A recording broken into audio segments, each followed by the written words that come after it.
भगवान की जय।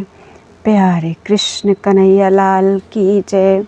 श्री वराह पुराण माया चक्र का वर्णन तथा मायापुरी हरिद्वार का महात्म्य। सूत जी कहते हैं, पवित्र व्रतों का अनुष्ठान करने वाली भगवती वसुंधरा ने 6 ऋतुओं के वैष्णव कृत्यों का वर्णन सुनकर भगवान नारायण से पुनः पूछा, भगवान, आपने मंगल एवं पवित्रमय जिन विषयों का वर्णन किया है, जिनकी स्वर्ग आदि लोकों तथा मेरे भूलोक में प्रसिद्धि हो चुकी है, वे आपके वैष्णव धर्म के कृत्य मेरे मन को आनंदित कर रहे हैं। माधव, आपके मुखारविंद से निकले हुए इन कर्मों को सुनकर मेरी बुद्धि निर्मल हो गई, पर मेरे मन में एक सूक्ष्म कौतूहल उत्पन्न हो गया है। मेरा हित करने के विचार से उसे आप बतलाने की कृपा कीजिए। भगवान, आप अपनी जिस माया का सर्वदा वर्णन किया करते हैं, उसका स्वरूप क्या है तथा उसे माया क्यों कहा जाता है? मैं इसे तथा इसके आंतरिक रहस्यों को जानना चाहती हूँ। इस पर मायापति भगवान नारायण हंसकर बोले, पृथ्वी देवी, तुम जो मुझसे यह माया की बात पूछ रही हो, इसे ना पूछने में ही तुम्हारी भलाई है। तुम व्यर्थ में यह कष्ट क्यों मोल लेना चाहती हो? इसे देखने से तो तुम्हें कष्ट ही होगा। ब्रह्मा सहित रुद्र एवं इंद्र आदि देवता भी आज तक मुझे तथा मेरी माया को जानने में असफल रहे हैं, फिर तुम्हारी तो बात ही क्या है। विशालाक्षी, जब मेघ पानी बरसाते हैं तो जल से सारा जगत भर उठता है, पर कभी वही सारा देश फिर शुष्क बंजर बन जाता है। कृष्ण पक्ष में चंद्रदेव क्षीण होते हैं और शुक्ल पक्ष में बढ़ते हैं। यह सब मेरी माया का ही तो प्रभाव है। सुंदरी, अमावस्या की रात्रि में चंद्रमा दृष्टिगोचर नहीं होते। हेमंत ऋतु में कुएं का जल गर्म हो जाता है। विचार की दृष्टि से देखें तो यह सब मेरी माया ही है। इसी प्रकार ग्रीष्म ऋतु में जल ठंडा हो जाता है। पश्चिम दिशा में जाकर सूर्य अस्त हो जाते हैं, पुनः वे प्रातःकाल पूर्व में उदित होते हैं। प्राणियों के शरीर में रक्त और शुक्र, इन दोनों का समावेश रहता है। वस्तुतः यह सब मेरी माया ही तो है। सुंदरी, प्राणी गर्भ में आता है, उसे वहाँ सुख और दुख का अनुभव होता है। पुनः उत्पन्न हो जाने पर उसे वह बात भूल जाती है। अपने कर्म में रचा पचा जीव अपने स्वरूप को भूल जाता है, उसकी स्पृहा समाप्त हो जाती है। वस्तुतः यह सब मेरी माया का ही तो प्रताप है। कर्म के प्रभाव से जीव दूसरी जगह पहुंच जाता है। शुक्र और रक्त के संयोग से जीवधारियों की उत्पत्ति होती है। 2 भुजाएं, 2 पैर, बहुत सी उंगलियां, मस्तक, कटी, पीठ, पेट, दांत, होठ, नाक, कान, नेत्र, कपोल, ललाट और जीभ इत्यादि संगठित प्राणी की उत्पत्ति मेरी माया का ही तो चमत्कार है। वही प्राणी जब खाता पीता है तो जठराग्नि के द्वारा उसका पाचन होता है। तत्पश्चात जीव के शरीर से वही अधोमार्ग से बाहर निकल जाता है। यह सब मेरी प्रबल माया की ही करामात है। शब्द, स्पर्श, रूप, रस और गंध, इन 5 विषयों में अन्न खाने से प्रवृत्ति होती है। ये सभी कार्य मेरी माया की ही देन है। देवी, कुछ जल आकाशस्थ बादलों में लटके रहते हैं और कुछ जल राशि भूमि पर नदी सरोवर आदि में रहती है, पर जिन नदियों आदि में इस जल की प्रतिष्ठा है, वे नदियाँ भी कभी बढ़ती और कभी घटती हैं। यह सब मेरी माया का ही तो प्रभाव है। वर्षा ऋतु में सभी नदियों में अथाह जल हो जाता है। बावलियाँ और तालाब जल से भर जाते हैं, पर ग्रीष्म ऋतु में वे ही सब सूख जाते हैं। यह सब मेरी माया का ही तो बल है। मेघ लवण समुद्र से खारा जल लेकर मधुर जल के रूप में उसे भूलोक में बरसाते हैं। यह मेरी माया का ही प्रभाव है। रोग से दुखी हुए कितने प्राणी रसायन तथा औषधियाँ खाते हैं और उस औषधि के प्रभाव से निरोग हो जाते हैं, किंतु कभी उसी औषधि के देने पर प्राणी की मृत्यु भी हो जाती है। उस समय मैं ही काल का रूप धारण कर औषधि की शक्ति का हरण कर लेता हूँ। यह सब मेरी माया का ही तो प्रभाव है। पहले गर्भ की रचना होती है, इसके उपरांत पुरुष उत्पन्न हो जाता है, फिर युवावस्था होती है, बुढ़ापा भी आ जाता है, जिसमें सभी इंद्रियों की शक्ति समाप्त हो जाती है। यह सब मेरी माया का बल है। भूमि में बीज गिराया जाता है और उससे अंकुर की उत्पत्ति हो जाती है। तत्पश्चात वह अंकुर अद्भुत पत्तों से संपन्न हो जाता है। यह विचित्रता मेरी माया का ही स्वरूप है। एक ही बीज गिराने से वैसे ही अनेक अन्न के दाने निकल आते हैं। वस्तुतः मैं ही अपनी माया के सहयोग से उसमें अमृत शक्ति की उत्पत्ति कर देता हूँ। जगत को विदित है कि गरुण मुझ भगवान विष्णु का वहन करते हैं। वस्तुतः मैं ही स्वयं गरुण बनकर वेग से अपने आप को वहन करता हूँ। जितने देवता जो यज्ञ का भाग पाकर संतुष्ट होते हैं, उस अवसर पर मैं ही अपनी इस माया का सृजन कर उन अखिल देवताओं को तृप्त करता हूँ, क्योंकि सभी प्राणी यही जानते हैं कि ये देवता ही सदा यज्ञ का भाग ग्रहण करते हैं। पर वस्तुतः मैं ही माया की रचना कर देवताओं के लिए यज्ञ कराता हूँ। बृहस्पति जी यज्ञ कराते हैं, यह जानकर संसार में सभी लोग उनकी सेवा करते हैं। पर आंगिरसी माया का सृजन करना और देवताओं के लिए यज्ञ की व्यवस्था करना मेरा ही काम है। संपूर्ण संसार जानता है कि वरुण देवता की कृपा से समुद्र की रक्षा होती है, किंतु वरुण से संबंध रखने वाली इस माया का निर्माण कर मैं ही महान समुद्र की रक्षा करता हूँ। सारा विश्व यही जानता है कि कुबेर जी धनाध्यक्ष हैं, परंतु रहस्य यह है कि मैं ही माया का आश्रय लेकर कुबेर के भी धन की रक्षा करता हूँ। इंद्र ने ही वृत्तासुर को मारा था, इस प्रकार की बात संसार जानता है, किंतु वज्र से वस्तुतः मैंने ही उसे मारा था। सूर्य, ध्रुव आदि तपते हैं, ऐसी बात सर्वविदित है, किंतु तथ्य यह है कि इनमें मेरा ही तेज है। संसार में लोग कहते हैं, अरे जल कहाँ चला गया, पर बात यह है कि बड़वानल का रूप धारण कर संपूर्ण जल का शोषण मैं ही करता हूँ। माया से ओतप्रोत वायु रूप बनकर मेघों को संचालित करना मेरा ही कार्य है। अमृत का निवास कहाँ है, इस गहन विषय को देवता भी नहीं जानते हैं, पर तथ्य यह है कि मेरी माया के शासन से वह औषधि में निवास करता है। संसार जानता है कि राजा ही प्रजाओं की रक्षा करता है, किंतु तथ्य यह है कि राजा का रूप धारण करके मैं ही स्वयं पृथ्वी का पालन करता हूँ। युग की समाप्ति के अवसर पर ये जो 12 सूर्य उदित होते हैं, उनमें मैं ही अपनी शक्ति का आधान करके वह कार्य संपन्न करता रहता हूँ। वसुंधरे, संसार में माया की सृष्टि करना मुझ पर निर्भर है। देवी, सूर्य अपने किरण से संपूर्ण जगत में निरंतर ताप पहुँचाता है। ऐसी स्थिति में किरणमयी माया की सृष्टि करना और संपूर्ण संसार में उसका प्रसारण करना मेरे ही हाथ का खेल है। जिस समय संवर्तक मेघ मूसल जैसी धाराओं से जल बरसाते हैं, उस अवसर पर माया का आश्रय लेकर संवर्तक मेघों द्वारा मैं ही समस्त जगत को जल से भर देता हूँ। वरारोहे, मैं जो शेषनाग की सैया पर सोता हूँ, यह मेरी माया का ही पराक्रम है। शेषनाग का रूप धारण करना और उन पर शयन करना, यह सब एकमात्र मेरी योग माया का ही कार्य है। वसुंधरे, वाराही माया का आश्रय लेकर मैंने तुम्हें ऊपर उठाया था, क्या तुम यह भूल गई? तुम भी वैष्णवी माया का लक्ष्य हुई हो, क्या इस बात को नहीं जानती हो? सुश्रोणी, 17 बार तो तुम मेरे दाढ़ों पर नित्य प्रलय काल में आश्रय पा चुकी हो। उस समय मेरे द्वारा माया का सृजन हुआ था और तुम एकार्णव समुद्र में डूब रही थी। मैं माया के ही योग से जल में रहता हूँ। ब्रह्मा और रुद्र का सृजन करना और भरण पोषण करना मेरी ही माया का कार्य है। फिर भी मेरी माया से मोहित हो जाने के कारण वे मेरी इस माया को नहीं जानते हैं। पितरों का समुदाय जो सूर्य के समान तेजस्वी है, वह भी वस्तुतः मैं ही हूँ तथा पितृमयी माया का आश्रय लेकर पितरों का रूप धारण कर मैं ही पितृभाग कव्य को ग्रहण करता हूँ। अधिक क्या, एक दूसरी विचित्र बात सुनो। जो एक बार एक पुरुष ऋषि भी माया द्वारा स्त्री के स्वरूप अर्थात योनि में परिवर्तित कर दिए गए थे। पृथ्वी बोली, भगवान, उस ऋषि ने कौन सा अपकर्म किया था जिसके परिणाम स्वरूप उन्हें स्त्री की योनि प्राप्त हुई? इस बात से तो मुझे बड़ा आश्चर्य हो रहा है। आप यह सारा प्रसंग बताने की कृपा कीजिए। उस ब्राह्मण श्रेष्ठ ने फिर स्त्री रूप धारण कर कौन से पाप युक्त कर्म किए, यह सब भी विस्तार से बताएं। पृथ्वी की बात सुनकर श्री भगवान अत्यंत प्रसन्न हो गए और मधुर वचन में कहने लगी, देवी, यह विषय अत्यंत गूढ़ और महत्वपूर्ण है। सुंदरी, तुम यह धर्मयुक्त कथा सुनो। देवी, मेरी माया ज्ञान एवं विश्व की सभी वस्तुओं को आच्छादित किए है। उनकी बात सुनकर रोंगटे खड़े हो जाते हैं।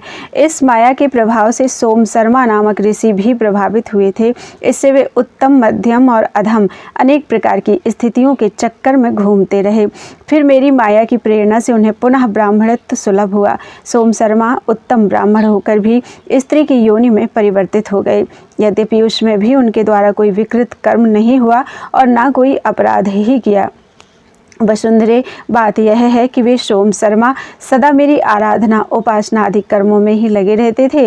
वे निरंतर मेरी रमणीय आकृति, मेरे सुंदर स्वरूप का ही चिंतन करते रहते। भामिनी इस प्रकार पर्याप्त समय तक उनकी भक्ति, तपश्चर्या, अनन्य भाव से स्तुति करते रहने पर मैं उन पर प्रसन्न हुआ। देवी, मैंने उस समय उन्हें अपने स्वरूप का दर्शन कराया और कहा, ब्राह्मण देवता, मैं तुम्हारी तपस्या से संतुष्ट हूँ। तुम मुझसे जो चाहो वर मांग लो। रत्न, सुवर्ण, गौएं तथा अकंटक राज्य, जो कुछ तुम्हारे हृदय में हो मांगो, मैं सब कुछ तुम्हें दे सकता हूँ। अथवा विप्रवर, उस स्वर्ग का सुख जहाँ वारांगनाएं तथा आनंद का अनुभव करने की अनंत सामग्रियां हैं तथा जो सुवर्ण के भांडों से सुशोभित एवं धन और रत्नों से परिपूर्ण है, जहाँ अप्सराएं दिव्य रूप धारण किए रहती हैं, उसे ही मांग लो। अथवा जो भी इष्ट वस्तु तुम्हारे ध्यान में आती हो, वह सब मेरे वर से तुम्हें सुलभ हो सकती है। वसुंधरे, उस समय मेरी बात सुनकर उन श्रेष्ठ ब्राह्मण ने भूमि पर पड़कर मुझे साष्टांग प्रणाम किया और मधुर शब्दों में कहने लगे, देव, आप मुझ पर यदि रुष्ट ना हो तो मैं आपसे जो वर मांग रहा हूँ वही दीजिए। भगवान, आपके द्वारा निर्दिष्ट वरदानों, सुवर्ण, गौएं, स्त्री, राज्य, ऐश्वर्य एवं अप्सराओं से सुशोभित स्वर्ग आदि से माधव मेरा कोई भी प्रयोजन नहीं है। मैं तो केवल आपकी माया का, जिसकी सहायता से आप सारी क्रीड़ाएं करते हैं, रहस्य ही जानना चाहता हूँ। वसुंधरे, ब्राह्मण की बात सुनकर मैंने कहा, द्विजवर, माया से तुम्हारा क्या प्रयोजन है? ब्राह्मण देव, तुम अनुचित तथा अकार्य की कामना कर रहे हो। पर मेरी माया से प्रेरित होकर उस ब्राह्मण ने मुझसे पुनः यही कहा, भगवान, आप यदि मेरे किसी कर्म अथवा तपस्या से तनिक भी संतुष्ट हैं तो मुझे बस वही वर दें, अर्थात अपनी माया का दर्शन कराएं। अब मैंने उस तपस्वी ब्राह्मण से कहा, द्विजवर, तुम कुब्जाम्रक तीर्थ में जाओ और वहाँ गंगा में स्नान करो, इससे तुम्हें माया का दर्शन होगा। देवी, मेरी इस बात को सुनकर ब्राह्मण ने मेरी प्रदक्षिणा की और दर्शन की अभिलाषा से वह ऋषिकेश चला गया। वहाँ उसने बड़ी सावधानी से अपनी कुंडी, दंड और भांड को गंगा तट पर एक ओर रखकर विधिपूर्वक तीर्थ की पूजा की और उसके बाद वह गंगा में स्नान करने के लिए उतरा। वह स्नानार्थ अभी डूबा ही था और उसके अंग बस भीग ही रहे थे कि इतने में देखता है कि वह किसी निषाद के घर में उसकी स्त्री के गर्भ में प्रविष्ट हो गया है। उस समय गर्भ के क्लेश से जब उसे असह्य वेदना होने लगी तो वह अपने मन में सोचने लगा, मेरे द्वारा अवश्य ही कोई बुरा कर्म बन गया है जिससे मैं इस निषादी के गर्भ में आकर नरक यातना भोग रहा हूँ। अहो, मेरी तपस्या एवं जीवन को धिक्कार है जो इस हीन स्त्री के गर्भ में वास कर रहा हूँ और 9 द्वारों तथा 300 हड्डियों से पूर्ण विष्ठा और मूत्र से सने रक्त मांस के कीचड़ में पड़ा हुआ हूँ। यहाँ की दुर्गंध असह्य है तथा कफ, पित्त, वायु से उत्पन्न रोगों, दुखों की तो कोई गणना ही नहीं। बहुत कहने से क्या प्रयोजन, मैं इस गर्भ में महान दुख पा रहा हूँ। अरे देखो तो, कहाँ तो वे भगवान विष्णु, कहाँ मैं और कहाँ वह गंगा जी का जल। किसी प्रकार इस गर्भ से मेरा छुटकारा हो जाए तो फिर मैं उसी भक्ति कार्य गंगा स्नान आदि में लग जाऊंगा। इस प्रकार सोचते सोचते वह ब्राह्मण शीघ्र ही निषादी के गर्भ से बाहर आया, पर भूमि पर गिरते ही उसने जो गर्भ में निश्चय किया था वह सब विस्मृत हो गया। अब वह धन धान्य से परिपूर्ण निषाद के घर में एक कन्या के रूप में रहने लगा। भगवान विष्णु की माया से मुक्त होने के कारण पूर्व की कुछ भी बातें उसे याद न रहीं। इस प्रकार बहुत दिन बीत गए। फिर उस कन्या का विवाह हुआ। माया के प्रभाव से ही उसके बहुत से पुत्र और पुत्रियां उत्पन्न हुई। अब कन्या रूप में वह ब्राह्मण सभी भक्ष्य एवं अभक्ष्य वस्तुओं को भी खा लेता तथा पेय और अपेय वस्तुएं भी पी लेता। वह निरंतर मत्स्यादि जीवों की हिंसा में निरत रहता तथा किंग कर्तव्य अकर्तव्य ज्ञान से भी शून्य हो गया। वसुंधरे, इस प्रकार जब निषादी स्त्री रूप में रहते उस ब्राह्मण के 50 वर्ष बीत गए, तब मैंने उन्हें उसे पुनः स्मरण किया। वह निषादी रूप ब्राह्मण घड़ा लेकर विष्ठा लिप्त वस्त्रों को धोने के लिए पुनः गंगा के तट पर गया और उसे एक ओर रखकर स्नान करने के लिए गंगा के जल में प्रविष्ट हुआ। कड़ी धूप से संतप्त होने के कारण उसका शरीर पसीने से लथपथ सा हो रहा था। अतः उसकी इच्छा हुई कि सिर डुबाकर स्नान कर लूं, पर ऐसा करते ही वह तपस्या का धनी निषादी रूप ब्राह्मण उसी क्षण पूर्व तपस्वी बन गया। स्नान करके बाहर निकलते ही उसकी दृष्टि पूर्व के रखे हुए दंड कमंडल और वस्त्रों पर पड़ी, जिन्हें देखते ही उसे पहले जैसा ज्ञान उत्पन्न हो गया। पूर्व समय में उस ब्राह्मण ने जिस प्रकार विष्णु की माया जानने की कामना की थी, वह भी उसे याद हो आई। गंगा से बाहर निकलकर अब उसने अपने वस्त्र पहने और लज्जित होकर वह वहीं पुनः बालुका पर बैठकर योग एवं तप के विषय में विचार करने लगा और कहने लगा, अरे मुझ पापी द्वारा कितने निंदनीय अकार्य कर्म बन गए।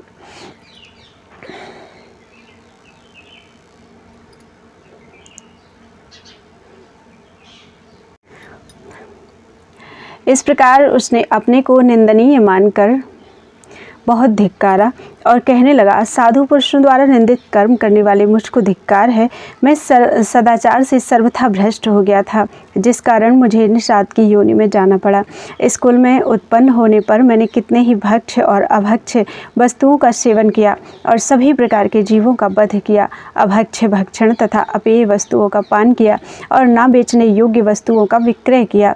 मुझे वाच्य अवाच्य का भी ध्यान न रहा।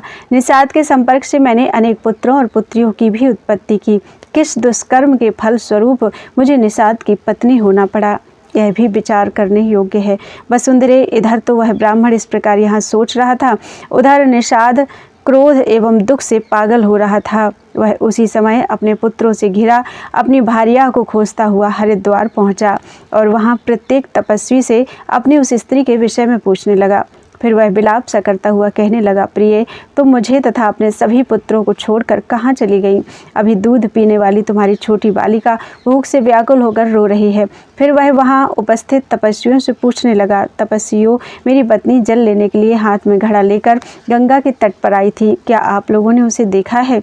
उस समय सभी मनुष्य जो हरिद्वार में आए हुए थे, वे उस तपस्वी ब्राह्मण तथा उसके घड़े को यथापूर्वक उपस्थित देख रहे थे। इसके पश्चात दुख से संतप्त उस निषाद ने जब अपनी प्रिय भार्या को नहीं देखा तो उसकी दृष्टि वस्त्र और घड़े पर पड़ी। अब वह अत्यंत करुण विलाप करने लगा, अहो, मेरी स्त्री के ये वस्त्र और घड़ा तो नदी के तट पर ही पड़े हैं, किंतु गंगा में स्नान करने के लिए आई हुई मेरी पत्नी नहीं दिखाई पड़ रही है। लगता है जब वह बेचारी दुखी अबला स्नान कर रही होगी, उसी समय जिह्वा लोलुप किसी ग्राह ने उसे पानी में पकड़ लिया होगा, अथवा वह पिशाचों, भूतों या राक्षसों का आहार बन गई। प्रिय, मैंने कभी जागृत या स्वप्न में भी तुमसे कोई अप्रिय बात नहीं कही। लगता है किसी रोग से वह उन्मत्त सी होकर गंगा के तट पर चली आई थी। पूर्व जन्म में मैंने कौन सा पाप कर्म किया था जो मेरे इस महान संकट का कारण बन गया, जिसके फलस्वरूप मेरी पत्नी मेरे देखते ही देखते आंखों से ओझल हो गई और अब उसका कहीं कुछ पता नहीं चल रहा है। फिर वह प्रलाप में कहने लगा, प्रिय, तुम सदा मेरे चित्त का अनुसरण करती रही हो, सुभगे मेरे पास आ जाओ। देखो यह बालक डर गए हैं, इधर उधर भटक रहे हैं और इन्हें अनाथ जैसे क्लेशों का सामना करना पड़ता है। सुंदरी, तुम मुझे तथा इन तीन नन्हे नन्हे बालकों को तो देखो। चारों कन्याएं और सभी बच्चे बड़ा कष्ट पा रहे हैं, इन पर ध्यान दो। मेरे ये छोटे छोटे पुत्र तुम्हें पाने के लिए लालायित हो रो रहे हैं। मुझ पापी की इन संतानों की तुम रक्षा करो। मुझे भी क्षुधा सता रही है, मैं प्यास से भी अत्यंत व्याकुल हूँ, तुम्हें इसका पता होना चाहिए। भगवान बराह कहते हैं, कल्याणी, उस समय जो ब्राह्मण स्त्री का जन्म पाकर निषाद की पत्नी बना था और जो अब मेरी उस माया से मुक्त होकर बैठा हुआ था, निषाद के इस प्रकार कहने पर लज्जा के साथ उससे कहने लगा, अब तुम जाओ, तुम्हारी वह भार्या यहाँ नहीं है, वह तुम्हारा सुख और संयोग लेकर चली गई और अब कभी नहीं लौटेगी। इधर वह निषाद जहाँ तहाँ भटक कर विलाप ही करता रहा। अब उस ब्राह्मण का हृदय करुणा से भर गया और कहने लगा, जाओ, अब क्यों इतना कष्ट पा रहे हो? अनेक प्रकार के आहार हैं, उनसे बच्चों की रक्षा करना। ये बच्चे दया के पात्र हैं, तुम कभी भी इनका परित्याग मत करना। सन्यासी की बात सुनकर उसके सामने दुख एवं शोक से भरे हुए निषाद ने उनसे मधुर वाणी में कहा, निश्चय ही आप प्रधान मुनिवरों में भी श्रेष्ठ एवं धर्मात्माओं में भी परम धर्मात्मा पुरुष हैं। विप्रवर, तभी तो आपके मीठे वचनों से मुझे सांत्वना मिल गई। उस समय निषाद की बात सुनकर श्रेष्ठ व्रत का पालन करने वाले मुनि के मन में भी दुख एवं शोक छा गया। उन्होंने मधुर वचन में कहा, निषाद, तुम्हारा कल्याण हो। अब विलाप करना बंद करो। मैं ही तो तुम्हारी प्रिय पत्नी बना था। वही मैं यहाँ गंगा तट पर आया और स्नान करते हुए मैं एक मुनि के रूप में परिवर्तित हो गया। फिर तो सन्यासी की बात सुनकर निषाद की भी चिंताएं दूर हो गईं। उसने उन श्रेष्ठ ब्राह्मण से कहा, विप्रवर, आप यह क्या कह रहे हैं? आज तक कभी ऐसी घटना नहीं घटी है, अथवा ऐसी घटना तो सर्वथा असंभव है कि कोई स्त्री होकर पुनः पुरुष हो जाए। अब दुख के कारण ब्राह्मण के मन में भी घबराहट उत्पन्न हो गई। उस गंगा के तट पर ही ब्राह्मण ने निषाद से मीठी बात कही, धीवर, अब यथाशीघ्र इन बालकों को लेकर अपने देश में चले जाइए और क्रमानुसार सभी बच्चों पर यथा योग्य स्नेह रखकर इनकी देखभाल करो। ब्राह्मण के इस प्रकार कहने पर भी निषाद वहाँ से नहीं गया।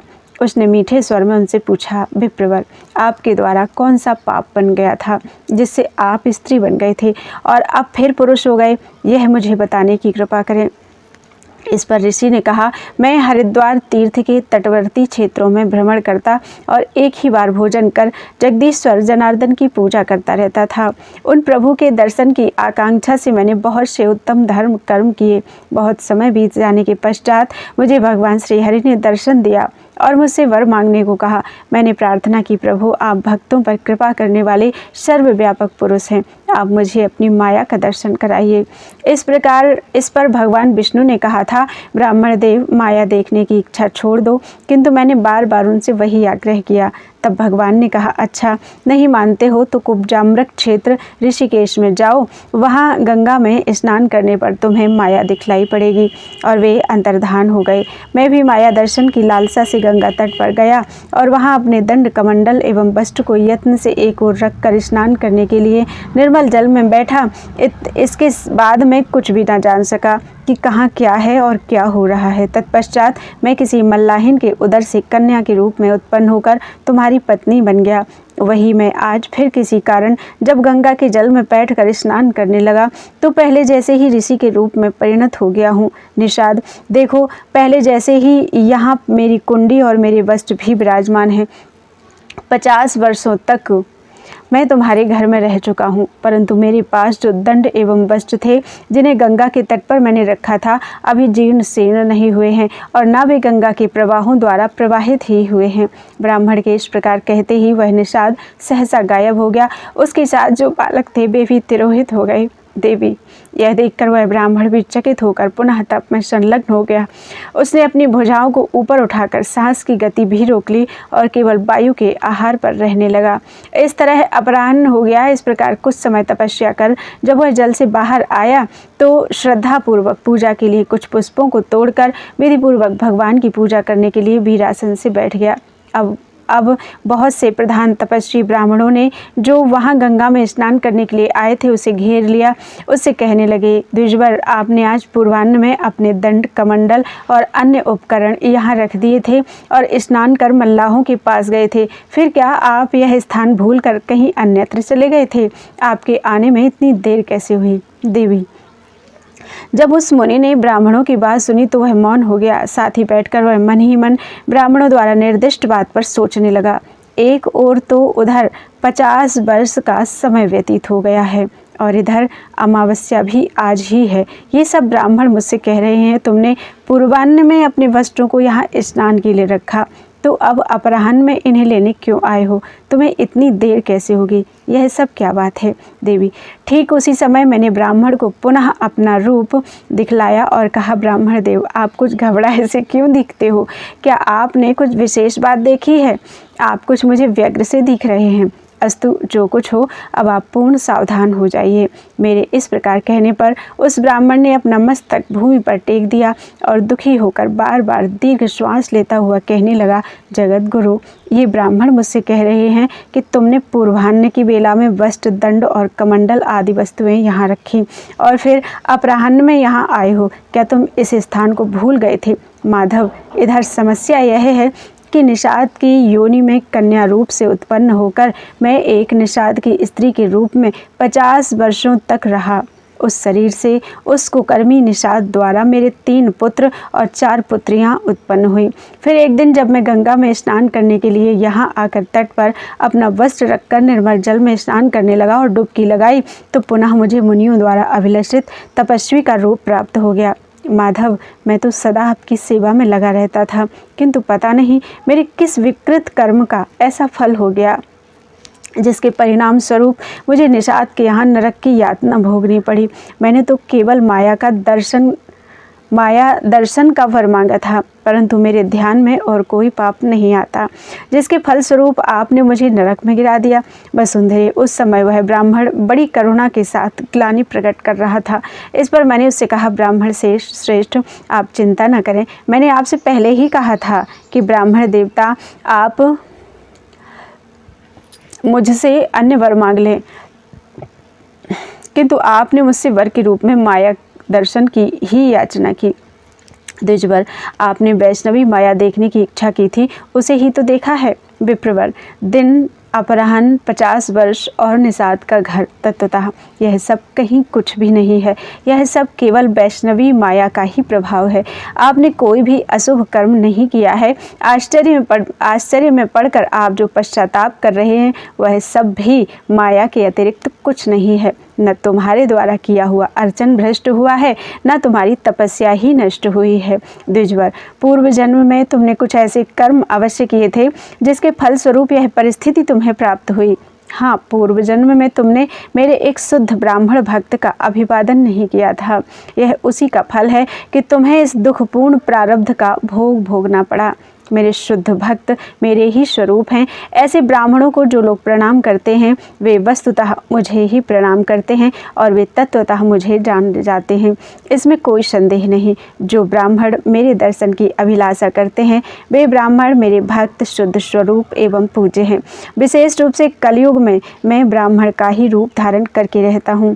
अतएव जो ब्राह्मण का भक्त है वह निसंदेह मेरा ही भक्त है। ब्राह्मण, अब तुम सिद्ध हो चुके हो, अतः अपने स्थान पर पधारो। जिस समय तुम अपने प्राणों का त्याग करोगे उस समय तुम मेरे उत्तम स्थान श्वेत द्वीप को प्राप्त करोगे, इसमें कोई संदेह नहीं।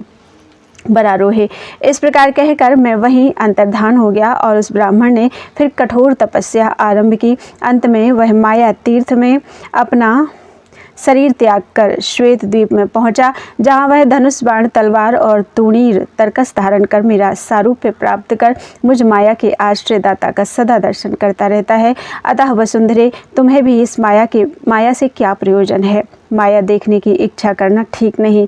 देवता, दानव और राक्षस भी मेरी माया का रहस्य नहीं जानते। वसुंधरे, यह माया चक्र नामक माया की आश्चर्यमयी कथा मैंने तुम्हें सुनाई। यह आख्यान पुण्यों से युक्त तथा सुखप्रद है। जो पुरुष भक्तों के सामने इसकी व्याख्या करता है और भक्तिहीनों तथा शास्त्रों में दोष दृष्टि रखने वालों से नहीं कहता, उसकी जगत में प्रतिष्ठा होती है। देवी, जो व्रती पुरुष इसका प्रातःकाल उठकर पाठ करता है उसने मानो 12 वर्षों तक तप पूर्वक मेरे सामने इसका पाठ किया। वसुंधरे, इस महान आख्यान को जो सदा श्रवण करता है उसकी बुद्धि कभी माया से लिप्त नहीं होती और न उसे निकृष्ट योनियों में ही जाना पड़ता है। अध्याय 125 पूरा हुआ। बोलो वृंदावन बिहारी लाल की जय। त्वदीयं वस्तु गोविंद तुभ्यमेव समर्पये, तेन त्वदङ्घ्रि कमले रतिं मे यच्छ शाश्वतीम्।